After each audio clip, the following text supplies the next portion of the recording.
Good morning students, welcome to all of you. आप सभी का स्वागत है पेंटिंग थ्योरी की ऑनलाइन क्लास में। आशा करता हूँ घर पे आप सभी परिवार के साथ स्वस्थ होंगे। अभी जो हमारी फर्स्ट थ्योरी की क्लास थी उसके बाद बीच में काफ़ी गैप आ गया है, तो हम एक बार फिर से शुरू करेंगे। जो पुराना पढ़ा था उसको फिर से रिवाइज़ करेंगे। उससे पहले हम कुछ इंपॉर्टेंट बात कर लेते हैं कि सीबीएसई का नया सर्कुलर गाइडलाइन आया है और सिलेबस में कुछ चेंजेस है। तो पहले हम सिलेबस को देख लेते हैं कि सिलेबस में क्या नया पार्ट जुड़ा है। सिलेबस में नया पार्ट जुड़ा है, ये आप देख पा रहे हैं सामने। यूनिट फर्स्ट, उसमें 6 limbs of painting, Indian painting and fundamental of visual art, elements and principles, यानी कि इसके फंडामेंटल के तत्व और उसके प्रिंसिपल यानी सिद्धांत के बारे में एक चैप्टर जुड़ा है, उसको हम पढ़ेंगे। और जो सीबीएसई का नया जो गाइडलाइन आया है उसके अंदर ऐसा है कि हर चैप्टर के बाद आपका एक यूनिट टेस्ट होगा और उसके नंबर हैं। अगर इन केस फाइनल एग्ज़ाम नहीं हो पाता है तो उसके अकॉर्डिंग जो है आपको 12th में पास किया जाएगा। इसीलिए जैसे ही एक लेसन कंप्लीट होता है उसका होमवर्क कंप्लीट करें और उसका यूनिट टेस्ट जो होगा उसको प्रॉपर तरीके से पढ़ करके वो देना है उसे। ठीक है, ये दो चीज़ मोस्ट थी, एक तो नया सिलेबस और हर यूनिट के बाद पढ़ने के बाद, हर लेसन पढ़ने के बाद उसका टेस्ट। तो हम शुरू करते हैं।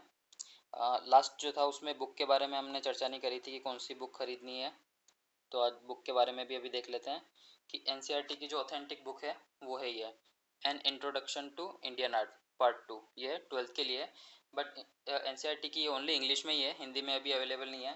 तो इंग्लिश मीडियम के जो भी स्टूडेंट हैं उन्हें यही खरीदनी है, और अगर हिंदी मीडियम के स्टूडेंट भी कंफर्टेबल हो तो इसे ही खरीदें, क्योंकि ऑथेंटिक बुक हमारे पास यही है। रेफरेंस के लिए दूसरी बुक भी यूज़ कर सकते हैं, जो भी देखेंगे हम आगे। बाकी जो एनसीईआरटी की जो बुक खरीदनी है वो है, तो ये सभी देख लें कि यही बुक लेनी है। और अगर ये बुक शॉप से अवेलेबल ना हो, वहाँ से ना मिले, तो इसे फ्लिपकार्ट से या एनसीईआरटी से ऑनलाइन भी मंगा सकते हैं। तो ये जल्दी से जल्दी नेक्स्ट वीक तक इसको सभी परचेज़ कर लें। इंग्लिश मीडियम के स्टूडेंट्स को तो सभी को यह लेना कंपलसरी है। और दूसरी जो रेफरेंस बुक दो मार्केट में अवेलेबल है, एक तो ये है भारतीय कला का इतिहास, ललित कलाओं के पाठ्यक्रम पर आधारित पुस्तक 12th के लिए। तो हिंदी मीडियम के स्टूडेंट ये ले सकते हैं, बाकी फिर नोट्स वगैरह देखेंगे उनके लिए कुछ, क्योंकि वो एनसीईआरटी की बुक अवेलेबल है नहीं। और इंग्लिश मीडियम के स्टूडेंट चाहें तो दूसरी ये बुक भी उसके साथ एनसीईआरटी के साथ ही खरीद सकते हैं। एनसीईआरटी तो लेना ही है और उसके साथ ये भी ले सकते हैं, हिस्ट्री ऑफ इंडियन आर्ट। अब जो सिलेबस दिया है वो पूरा सिलेबस किसी एक बुक में नहीं है, तो हमें अलग अलग से पढ़ना पड़ेगा। ठीक है, यहाँ तक समझ आ गया होगा आशा करता हूँ सभी को। अगर किसी को कुछ समझना है तो वो व्हाट्सएप पे पूछ ले। जो कुछ वैसा अगर छोटा कुछ पार्ट होगा तो मैं वहीं क्लियर कर लूँगा, नहीं तो अगली जो क्लास होगी उसके अंदर उस बारे में डिस्कस करेंगे। अब हम जो पढ़ रहे थे इसका फर्स्ट चैप्टर हमारा था मैन्यूस्क्रिप्ट को लेकर के, कि मैन्यूस्क्रिप्ट क्या होता है। मैन्यूस्क्रिप्ट होता है पांडुलिपि, उसको हम हिंदी में पांडुलिपि बोलते हैं। जैसे एग्जाम्पल के रूप में अगर देखते हैं अभी कि पांडुलिपि क्या है, तो जैसे आपने ये सारी कॉमिक्स वगैरह अभी देखी होगी, जैसे नटखट टू, अगर ये सामने आप देख रहे हैं तो ये कॉमिक्स है। इसमें क्या है, कुछ टेक्स्ट है और कुछ इमेजेस हैं। जैसे फर्स्ट इमेज ऊपर देखते हैं तो इसमें कुछ लिखा हुआ है कि जैसे प्रॉपर ढंग से दिख नहीं पा रहा है, इसमें पत्रिकाएं बेचते हैं। आपको किसी पत्रिका में दिलचस्पी, इस टाइप का एक सेल्समैन आया है घर पे कुछ बेचने के लिए और ये बच्चा है इससे बातचीत कर रहा है। तो ये जो टेक्स्ट लिखा हुआ है उसको डिस्क्राइब करने के लिए एक इमेज भी बनी हुई है, जिसको कॉमिक बुक हम बोलते हैं। तो जो पांडुलिपि है ये उसी का अभी वर्तमान स्वरूप है, कि पांडुलिपि भी इसी प्रकार की होती थी। तो जैसे अभी तो काफ़ी मशीनें, कंप्यूटर वगैरह से ये इसका रिप्रोडक्शन होता है और प्रिंटिंग होती है, और ऐसी काफ़ी बुक हम छाप सकते हैं कि एक बार में, एक दिन में लाखों बुक ऐसी छप सकती है। बट पहले क्या होता था कि पहले इस प्रकार की प्रिंटिंग अवेलेबल नहीं होती थी, तो वो सारी जो ये चीज़ थी वो हाथ से बनती थी। उसमें ड्राइंग भी हाथ से बनानी होती थी सारी, और जो टेक्स्ट मैटर होता था वो भी हाथ से लिखा जाता था। तो एग्जाम्पल के रूप में जैसे ये देख पा रहे हैं, जैसे एक ये मोटू पतलू जो चलता है, कि ये एक स्टोरी होती है और उस स्टोरी को इलिस्ट्रेशन, जो ड्राइंग्स है उसे इलिस्ट्रेशन बोलते हैं, इलिस्ट्रेशन के माध्यम से दिखाया जाता है कि जो आपने लिखा है उसी को ड्राइंग बना करके उसी का सपोर्ट के रूप में उसका यूज़ करना। अगर कोई पढ़ने से पूरा समझ नहीं पा रहा है तो वो ड्राइंग की वजह से पूरा समझ जाए। इस प्रकार से जैसे देखिए ये फूलों की फुलवारी करके एक टॉपिक पे कुछ है, टेक्स्ट है, और उसी पे अलग अलग 4-5 इलस्ट्रेशन बना के या ड्राइंग्स बना करके ये समझाया हुआ है। सेम जैसे ये भी हम देखेंगे, ये भी उसका दूसरा पेज है, कि जो वो आगे से आगे बढ़ता जाएगा। पूरी एक इस प्रकार की बुक होती है कि एक स्टोरी और उसी में इलस्ट्रेशन या ड्राइंग बना करके उसको समझाते हैं। तो ये उसी पांडुलिपि या हम जो मैन्युस्क्रिप्ट बोलते हैं उसका लेटेस्ट वर्जन है अभी का। तो आगे हम देख लेते हैं कि पहले किस प्रकार की पांडुलिपि जो बनती थी। जैसे ये आप देख पा रहे हैं, ये ऊपर जो है लकड़ी का पट्टा है और नीचे भी लकड़ी का एक प्लेट है और उसके बीच में ताड़पत्र होता है। ताड़ जो पेड़ होता है उसको पाम बोलते हैं इंग्लिश में, पाम ट्री। तो पाम ट्री की जो लीफ होती है उसके ऊपर ये पेंटिंग बनाई जाती है या ये टेक्स्ट लिखा जाता है और इस प्रकार से उसको सेव किया जाता है। जैसे एक बुक बाइंड करते हैं हम, उस प्रकार से ऊपर लकड़ी का जो है उसी साइज का एक पट्टी बनी होती है और नीचे भी उसी प्रकार की, और बीच में उन सभी में छेद करके उनको एक धागे से बांध करके उसको स्टोर किया जाता है, रखा जाता है। जैसे दूसरी देखेंगे आप, तो इस प्रकार से वो बंद थी, क्लोज थी, और इसको ओपन करते हैं तो इस प्रकार के ये सारे जो उसके पेजेस हैं और ऊपर और नीचे उसकी सेफ्टी के लिए वुड का, लकड़ी का यूज़ किया हुआ है। नेक्स्ट देखते हैं हम। नेक्स्ट ये है इस प्रकार की, जिसमें ये कुछ नए हैं तो इसमें कुछ पेपर का भी यूज़ हुआ है। अब इंडिया में पेपर जो प्रोड्यूस हुआ था वो 14th सेंचुरी के बाद हुआ था। तो 14th सेंचुरी से पहले हमें जो भी पेंटिंग्स जो मिलेंगी वो ताड़पत्र पर, जो पाम ट्री की लीफ के ऊपर बनी हुई मिलेंगी या लकड़ी के ऊपर बनी हुई मिलेंगी। तो ये जो टेक्स्ट है इस प्रकार का लिखा हुआ है, ये आप देख पा रहे हैं। इसमें पूरा क्लियर नहीं है बट ये जैसे इमेजेस बनी हुई हैं उसी साइज के ऊपर, इसमें ये देख पा रहे हैं, इसमें भी इमेजेस बनी हुई है। ये ताड़पत्र के ऊपर ही है, और जो अगर पेपर पे है तो वो 14th सेंचुरी के बाद की है। जैसे आप ये देखेंगे, ये जो अलग अलग हैं, ये अलग अलग साइज में इमेज को एक साथ करके बनाया हुआ है, बट ये एक बुक के रूप में है जिसमें टेक्स्ट भी लिखा हुआ है और ये साथ में इमेज भी है। अब ये क्वालिटी अच्छी होने नहीं होने की वजह से ये प्रॉपर हमें दिख नहीं पा रहा है, तो इसको नेट पे सर्च करेंगे तो आप ढंग से देख पाएंगे इसमें।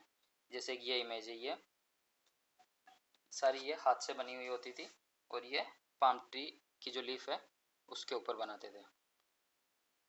आगे एग्जांपल में और देखते हैं हम। जैसे ये भी पेंटिंग बना हुआ है, ये रामायण का पोर्शन है। जो रामायण का, अगर किसी को रामायण पढ़ी होगी या देखी होगी तो पता होगा कि सोने के हिरण को मारने के लिए जब राम जाते हैं तो ये वो सीन पूरा बनाया गया है उसको डिस्क्राइब करने के लिए कि हमें यहाँ से हिरण दिख रहा है, राम लक्ष्मण दोनों ही हैं और पीछे सीता जी, इस प्रकार का डिस्क्राइब करके इमेज, जो एक रामायण की कोई बुक होगी उसका पार्ट होगा। 14th सेंचुरी के बाद इस टाइप की बुक जो बनती थी, जैसे इमेज ये दिख रही है हमें गणेश जी की, भगवान गणेश की इमेज दिख रही है, और जो नेक्स्ट पार्ट है, नेक्स्ट पेज है, उसके ऊपर ये टेक्स्ट लिखा हुआ है। तो ये चीज़ है, इसे हम पांडुलिपि कहेंगे या मैन्युस्क्रिप्ट। ये एक जैन पांडुलिपि का एक पेज है। जैन ग्रंथ है कल्पसूत्र, उस कल्पसूत्र का जो एक पेज है, एक स्टोरी बीच की ली हुई है। ये है भगवान जो महावीर हैं उनके माता जी, और उनको स्वप्न आता है जब, ये सेम जैसे बुद्ध है वैसे ही भगवान महावीर का भी इसमें है कि इनको एक स्वप्न आता है जिसमें उनको हाथी, बैल, आगे जो भी जानवर है इसमें शेर और कुछ फीमेल और कुछ अलग अलग जो है उनको चीज़ें, करीब 14 चीज़ें उनको दिखाई देती है, कमल का फूल, इस प्रकार की। तो ये उसमें बनाया हुआ है और ये जो टेक्स्ट लिखा हुआ है ये उसी सपने को उनको डिस्क्राइब किया हुआ है। तो ये जो जैन ग्रंथ है कल्पसूत्र उसका एक पार्ट है। तो ये भी आपने देखा, आशा करता हूँ इसमें आपको समझ आया होगा। ये भी भगवान महावीर से संबंधित है, जैन ग्रंथ से लिया गया है ये पार्ट, जिसमें लेफ्ट साइड में कुछ टेक्स्ट लिखा हुआ है, इमेज पूरी नहीं है, और आगे ये इमेज इसमें बनाई गई है। तो इसे हम बोलेंगे मैन्युस्क्रिप्ट या पांडुलिपि। तो आशा करता हूँ आप समझ आ गया होगा कि हम किसके बारे में पढ़ने वाले हैं, कि पांडुलिपि या मैन्युस्क्रिप्ट होती क्या है। उससे आज की जो बुक है या बुक हम मान सकते हैं, आज तो प्रिंट होती है, पहले प्रिंट नहीं हो पाती थी और हाथ से लिखनी होती थी सारी, और हाथ से ही ड्राइंग बनानी होती थी। तो उस समय उनकी वैल्यू काफ़ी ज़्यादा थी, क्योंकि एक को पूरी होने में कई महीनों या काफ़ी बुक्स को तो पूरा साल लग जाता था, और आम जनता की पहुंच में ये उस समय नहीं थी। उस समय कोई बड़े व्यापारी, राजा महाराजा, जो इस प्रकार के लोग होते थे, वही इसको रख पाते थे या बनवा पाते थे, क्योंकि इसकी कॉस्ट भी ज़्यादा आती थी और बनाने के लिए इतने आर्टिस्ट भी अवेलेबल नहीं होते थे। तो इस वजह से ये भी एक पांडुलिपि का एक पेज है जो ताड़पत्र पे बना हुआ है, जो ये भी जैन धर्म से संबंधित है। तो भाई हम आगे शुरू करते हैं अपना फर्स्ट लेसन। कि आप तो समझ आ गया होगा कि पांडुलिपि क्या है, एक कॉमिक बुक की कॉमिक बुक के टाइप है, और जो पांडुलिपि हैं वो सारी किसी धर्म से संबंधित है, किसी ना किसी धर्म से, कुछ जैन धर्म से है, कुछ बौद्ध धर्म से, या कुछ हिंदू या सनातन धर्म से संबंधित जो भी ग्रंथ है उनको इमेज यूज़ करके और उसको रिप्रोडक्शन का जो होता है, अभी तो मशीनों से होता है, पहले सारा हाथ से होता था, तो वैसे बनाए गए हैं। तो आइए हम शुरू करते हैं हमारा लेसन।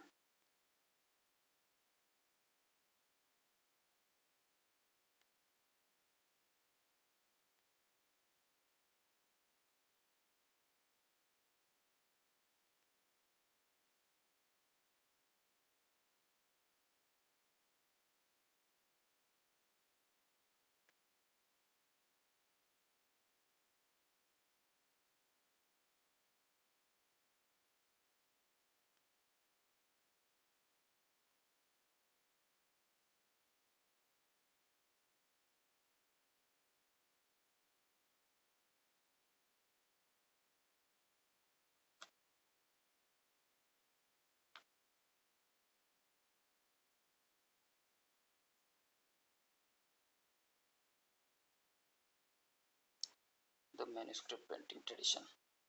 एक सेकंड, इसका दूसरा निकाल लेते हैं पीडीएफ, उसमें कुछ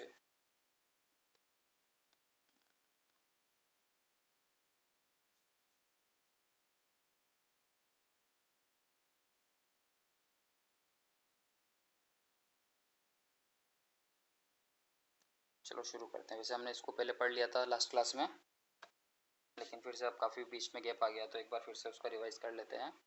द मैन्युस्क्रिप्ट पेंटिंग्स ट्रेडिशन यानी पांडुलिपि चित्रण परंपरा। अब ये इमेज देख करके आपको समझ आ गया होगा कि हम किस बारे में बात कर रहे हैं, पांडुलिपि या मैन्युस्क्रिप्ट क्या है। और शुरू करने से पहले एक बात और बता दूं कि अभी काफ़ी स्टूडेंट्स क्या करते हैं कि ओनली वीडियो ऑन किया, स्क्रीनशॉट लिया और सेंड कर दिया, वो पूरा देखते नहीं है। तो इस बार अटेंडेंस उसी की लगेगी जो इसको पूरा देखता है। इसके लिए मैं बीच में एक क्वेश्चन पूछूंगा, बीच में या लास्ट में कहीं भी पूछ सकता हूँ, उसका जो आंसर होगा वो पर्सनल चैट पे मुझे सेंड करना है, तब मैं आज की प्रेजेंट लगाऊंगा।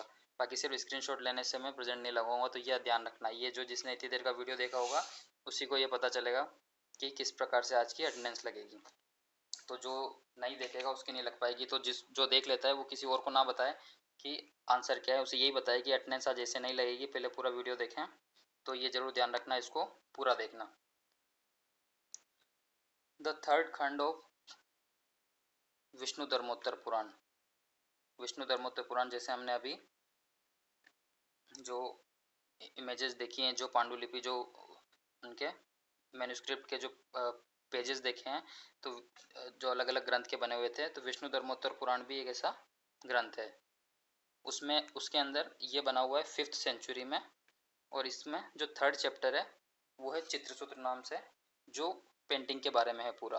कि उसमें बताया गया है कि आपको पेंटिंग कैसे बनानी है, कौन से कलर का यूज़ करना है, कौन से उसमें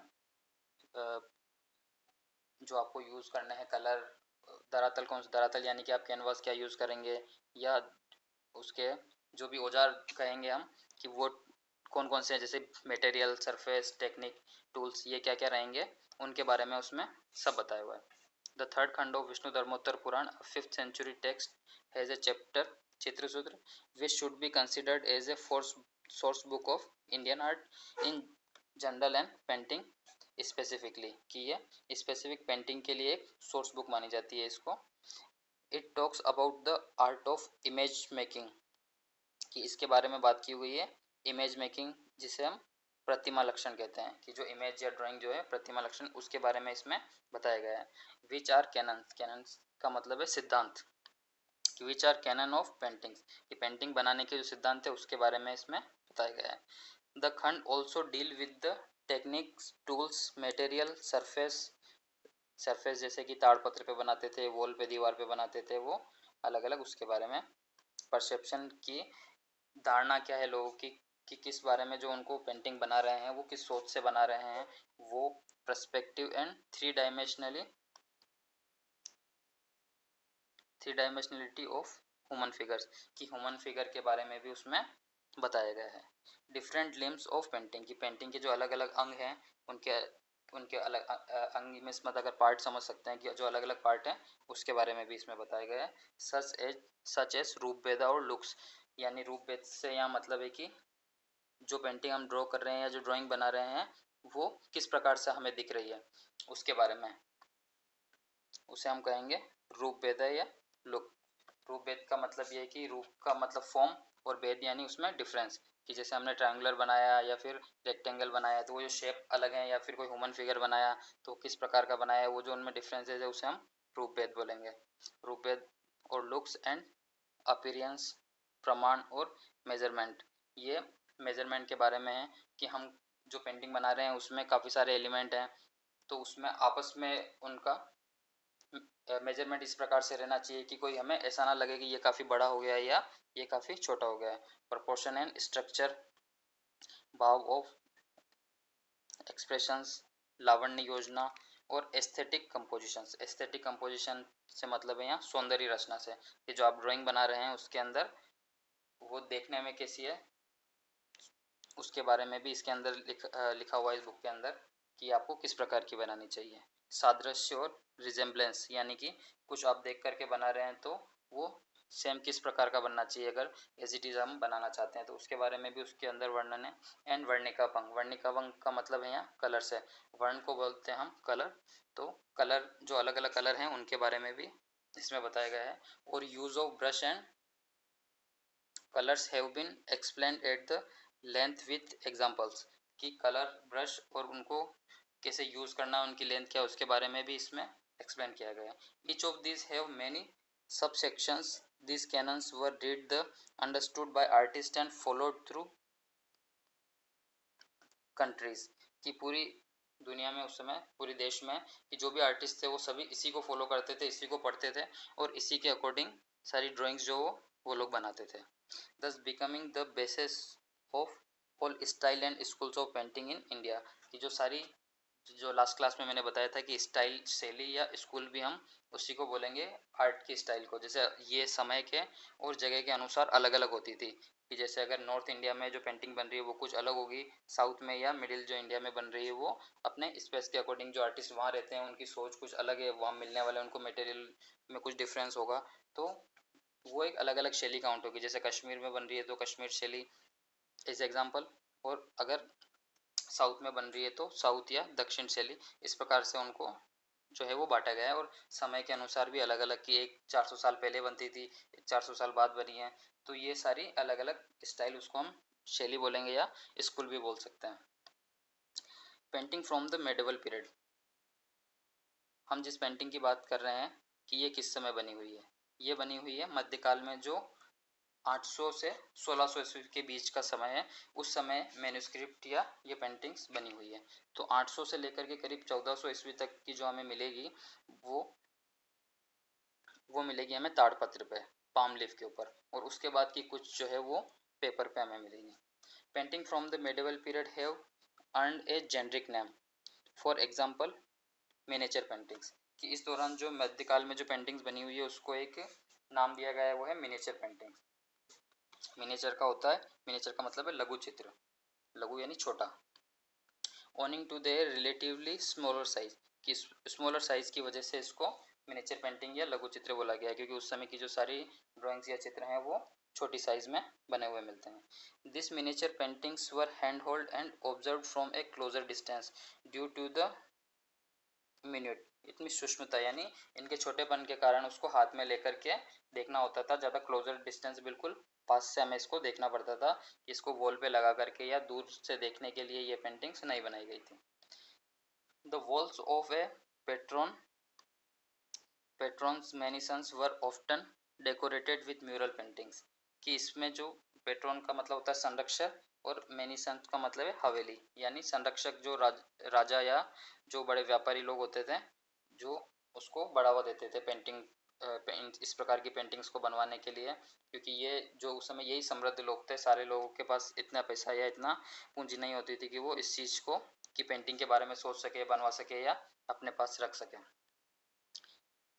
तो the wall of a patrons mansions were often decorated with the mural paintings, hence this miniatures were never intended to be put up on the walls, कि ये जो पेंटिंग्स थी ये दीवार पे लगाने के लिए नहीं थी, ये जो संरक्षक ये जो थे, इनकी जो अपनी हवेलियों में, महल या घर पे जो लगा डेकोरेशन के लिए भित्ति चित्र यानी कि दीवार के ऊपर पेंटिंग बनाते थे, तो ये जो सारी पेंटिंग थी ये उसके लिए नहीं थी कि दीवारों को सजाने के लिए तो भित्ति चित्र हुआ करते थे, ये सिर्फ एक छोटे रूप की होती थी, तो ये उनके पास रखी रहती थी। इसका जो यूज़ है हम आगे पढ़ेंगे कि वो इसका क्या यूज़ करते थे। A large section of paintings are appropriately referred to as manuscript illustration, कि ये जो ज़्यादातर पेंटिंग्स है वो सारी मैन्यूस्क्रिप्ट इलेक्शन यानी इलस्ट्रेशन पांडुलिपि चित्र हैं। As they are pictorial illustration, कि जैसे मैंने अभी बताया था मोटू पतलू कॉमिक्स वगैरह, कि वो एक पिक्टोरियल इलस्ट्रेशन है यानी सचित्र अनुवाद, कि आपको कोई थ्योरी कुछ टेक्स्ट लिखा हुआ है उसको ड्राइंग के द्वारा डिस्क्राइब किया हुआ है, समझाया गया है। ये सारी पांडुलिपि हैं वो इस प्रकार की हैं। Of poet versus from epic, कि इसमें जो सारे सब्जेक्ट लिए गए हैं, सारे ये बनाए गए हैं, ये पुराने टाइम के महाकाव्य या कविताएं हैं। एंड वर्सेस कैनोनिकल, धर्म वैधानिक यानी कि धर्म से जुड़े हुए लिटरेरी, धर्म से जुड़े हुए साहित्य। बार्डिक और म्यूजिक टेक्स्ट, कि पुराने समय की जो कविता कहानियाँ या म्यूजिक का जो टेक्स्ट लिखा हुआ है वो, ये सारे इनके सब्जेक्ट हैं। With versus handwriting on the top most portion of the painting in clearly demarcated box like space, कि ये जो बनाया हुआ था वो टेक्स्ट लिखा होता था, टेक्स्ट मोस्टली एक बॉक्स बना लेते थे वो, उसमें ऊपर या नीचे जो टेक्स्ट लिख देते थे और बीच में ड्राइंग्स बनी होती थी, कि वो क्लियरली उसको मार्क किया हुआ है, सीमांकन उनका किया हुआ है। Sometimes one find the text not in the front but behind the work of art, कि काफ़ी बार क्या होता था कि वो टेक्स्ट एक ही पेज के ऊपर ड्राइंग भी होती थी, टेक्स्ट होता था, और काफ़ी बार ऐसा होता था कि वो उस ड्राइंग के पीछे की पेज के पीछे की तरफ भी टेक्स्ट लिखा होता था, जरूरी नहीं है वो उसके साथ ही हो। Manuscript illustration were methodically conceived in thematic sets, such set comprising several loose paintings or folios. Each folio of painting has its corresponding text. ये जो ज़्यादातर जो थे मैन्युस्क्रिप्ट इलस्ट्रेशन जो बने हुए थे, उनको व्यवस्थित अपने विषय के अनुसार उनको जमाया गया था, सेट बनाया होता था, कि अलग अलग जो अभी हमने इमेजेस देखी थी वो एक अलग अलग इमेज है, उन सबको जोड़ करके या पूरी स्टोरी को एक बुक बना करके उनको रखा हुआ था। कुछ उसमें अलग अलग भी मिलेंगी, बाकी मोस्टली जो ज़्यादातर थी वो एक बुक के रूप में थी। और इच फोलियो पेंटिंग है इस इट्स कॉरस्पॉन्डिंग टेक्स्ट, कि ज़्यादातर जो पेंटिंग थी उसका खुद का अपना टेक्स्ट था, कि वो उस टेक्स्ट के बारे में या जो पेंटिंग बनाया गया है उसके बारे में लिखा हुआ था। inscribed either in the demarcated space on the upper portion of the painting or on its reverse, कि जैसे हमने पहले बात करी थी कि काफ़ी में तो जो ड्राइंग बनी हुई है उसके ऊपर ही ऊपर पोर्शन में ही कुछ टेक्स्ट लिखा हुआ था और कुछ में उसके पीछे की तरफ भी लिखा होता था। Accordingly one would have sets of Ramayana paintings, कि इसके एग्जांपल जैसे हमें मिलते हैं रामायण की पेंटिंग्स बनी हुई हैं, भगवत गीता पुराण जो है उसके भी पांडुलिपि बनी हुई है, महाभारत की गीत गोविंद रागमाला एक्सेट्रा, ये काफ़ी जो पुराने ग्रंथ हैं उन सबको रिप्रोडक्शन उनका इस प्रकार से किया गया है कि उनको अलग अलग आर्टिस्ट कलाकारों से बनवाते थे, उन पे लिखवाते थे। जैसे कोई ये दिख पा रहा है, ये इसमें ओनली टेक्स्ट लिखा हुआ है, जो पेजेस हमें इसमें दिख रहे हैं इमेज में, इसमें और नीचे काफ़ी सारे ये पेजेस हैं, तो इसमें ड्राइंग्स बनी हुई होगी। इस प्रकार की ये पूरी बुक बनती थी, और सेफ्टी के लिए इसको दो लकड़ी के पट्टों के बीच ये सारे पेपर्स रखे जाते थे, पेपर्स या पांडुलिपि जो ताड़पत्र होते हैं उन्हें। इस set was wrapped up in a piece of cloth and stored as a bundle in the library of the king or patron, कि ये इसको इस प्रकार से रख करके कपड़े में लपेट करके राजा या जो भी इनके संरक्षक होते थे वो अपने स्टोर करते थे इनको, या अपने पास रखते थे एज ए लाइब्रेरी में एक बुक के रूप में। कि जैसे मैंने पहले बताया था कि ये डेकोरेशन के लिए नहीं होती थी मैन्युस्क्रिप्ट, ये एक बुक के रूप में इसको लाइब्रेरी में रखते थे अपने पास। ये जो इमेज है ये है एक जैन ग्रंथ है, श्रावक प्रतीक कर्मसूत्र चूर्णी, उसका जो मेवाड़ में बना हुआ है, और ये लिखा है कमला चंद्र ने 1260 ईस्वी में। और अभी इस जो कलेक्शन है ये बोस्टन में ये रखा हुआ है, बोस्टन का जो म्यूजियम है वहाँ रखा हुआ है। आगे हम पढ़ते हैं। The most important folio page of the set would be the colophon page, कि ये जो पूरा होता था पांडुलिपि होती थी। इसका जो मोस्ट इम्पोर्टेंट पेज होता था वो कोलोफोन पेज, जैसे ये हम देख रहे हैं इसमें जो इसका फर्स्ट पेज होगा, जैसे ये हटने के बाद जो लकड़ी का था, इसके बाद सेकंड पेज होगा वो कोलोफोन पेज, या इसकी लकड़ी के ऊपर भी कोलोफोन पेज का मतलब होता है कि उसमें बुक के बारे में या पांडुलिपि के बारे में जो भी इंफॉर्मेशन होती है कि ये किसने बनाई है, किसने बनवाई है, इसमें कौन सी स्टोरी है, ये किससे रिलेटेड है और इसके किस समय बनी है, उस सभी के बारे में इसमें लिखा होता था। तो ये सभी का फर्स्ट पेज, जैसे आज बुक का अपना मेन पेज होता है, उसी प्रकार उस पेज को बोलते हैं colophon page. Which would furnish information regarding name of the Patreon, कि जो संरक्षक जिसने बनवाई है उसका नाम इन पे लिखा होता है, आर्टिस्ट जिसने बनाया वो, scribe date and place of commission और कंप्लीशन ऑफ द वर्क, कि इसको बनाने के लिए जो लोग थे कि इसमें ड्राइंग अलग बंदा बनाता था, इसको लिखने का काम अलग करता था, ये पूरी एक यूनिटी, एक ग्रुप मिलकर के इस प्रकार की बुक्स बनती थी। तो उन सभी का नाम इसमें लिखा होता था, जो आर्ट वर्क होता था उसके बारे में कि ये कब कंप्लीट हुआ, वो सारी चीज़ें and other such important details, जो सारी डिटेल्स होती थी वो इस कोलोफोन पेज पे लिखी होती थी। However, due to ravages of time, the colophon pages have often gone missing, compelling scholars of attribute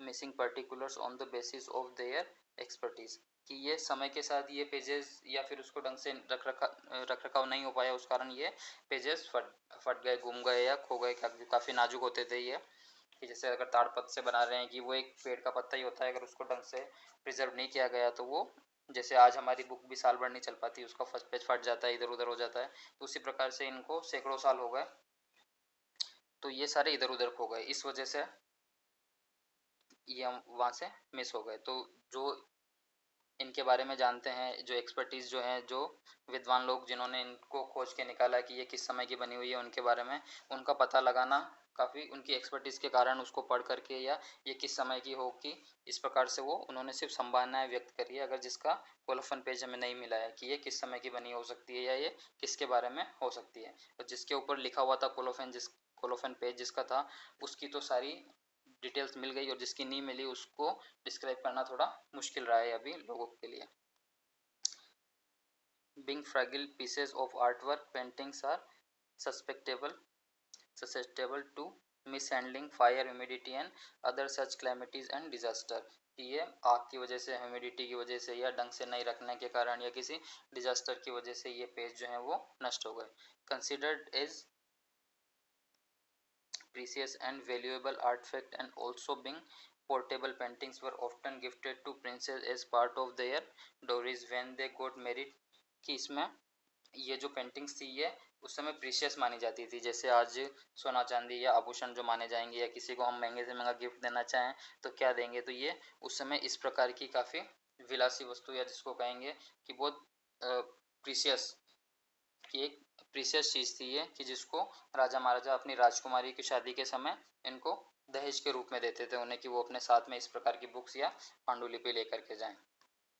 They were also exchanged as gift between kings and courtiers as act of gratitude and traded to distant place, कि इसमें राजा और राजा के जो दरबार में जो मंत्री वगैरह थे, जो किसी दूसरे राज्य के राजा से या मंत्री से मिलते थे तो आपस में गिफ्ट देते थे, जैसे कि आज हम कोई गिफ्ट वगैरह कहीं जाते हैं तो किसी के लेके जाएंगे, उस प्रकार से इस ये जो पेंटिंग्स या ये पांडुलिपि थी ये एक दूसरे के गिफ्ट दी जाती थी। Painting also travelled to remote religion with the moving pilgrims, monks, adventures, traders and professional narrators, कि ये जो पेंटिंग्स थी इसको जो साधु थे, मॉन्क थे, या एडवेंचर जो घूमने वाले लोग थे, ट्रेडर्स व्यापारी थे, प्रोफेशनल नरेटर्स जो थे, राइटर थे, वो सभी अपने साथ इस प्रकार के रखते थे, और ये रिमोट एरिया में या अलग अलग जगह पर भी ये पेंटिंग मूव करती रहती थी, क्योंकि इनकी छोटी साइज होने के कारण ये आसानी से इधर उधर इनको ले जा सकते थे। Thus, for instance, one would find a Mewar paintings with the Bundi king and vice versa, इसीलिए ये जो पेंटिंग है कि जो हम मेवाड़ शैली की पेंटिंग देखेंगे वो हमें बूंदी में मिल जाएगी काफ़ी सारी, या बूंदी की पेंटिंग होगी वही इसके विपरीत हमें मेवाड़ में, मतलब कि जैसे मैंने बताया था शैली की हर जगह जो बनी हुई है वो एक अलग स्टाइल होती थी, तो ये एक दूसरे की जगह गिफ्ट की वजह से कि इसने उस राजा को गिफ्ट दी होगी तो यहाँ की पेंटिंग वहाँ रखी हुई है और वहाँ के राजा ने यहाँ को गिफ्ट दी होगी तो वो अलग जगह हमें